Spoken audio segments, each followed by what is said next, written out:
बिस्मिल्लाहिर्रहमानिर्रहीम। नाज़रीन, मैं हूँ सैयद हफीज़ सब्ज़वारी, सीनियर जर्नलिस्ट, और आज मैं मौजूद हूँ गैपको ऑफिस फालिया में।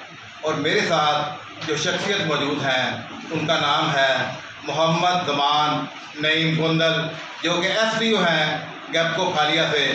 इनसे हम पूछेंगे कि आजकल जो बिजली चोरी का सिलसिला शुरू हुआ है या बिजली चोरों के खिलाफ एक्शन हो रहा है, इस सिलसिला में वो अवाम उन्नास के खिलाफ कोई पैगाम देना चाहें। बहुत शुक्रिया गोंदल साहब, इस सिलसिले में आपका कोई पैगाम है तो कैमरे के सामने आप दे सकते हैं।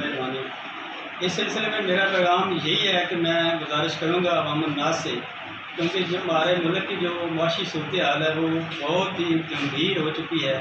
इसमें सब मिलकर अपना अपना हिस्सा डालें, बिजली चोरी ना खुद करें, बल्कि जो आपके इर्द गिर्द अगर ऐसा बंदा आपकी बिजली चोरी में मुलव्वस है तो उसकी निशानदेही करें, हमें फ़ोन करें, बताएं, मैसेज करें, इंशाल्लाह हम उसको पकड़ेंगे और जो जिस हिसाब से वो चोरी कर रहा है उसके मुताबिक उसको बिल डालेंगे। अच्छा सर, ये बताएं, इसके लिए कोई हुकूमत ने भी ऐलान किया गया कि कोई बिजली चोर के बारे में बताएगा तो उसको इतना इनाम दिया जाएगा, ऐसी कोई पॉलिसी है? नहीं, इनाम की तो नहीं, लेकिन पूरी हुकूमती मशीनरी इस वक्त कंबाइन है, यकजा है।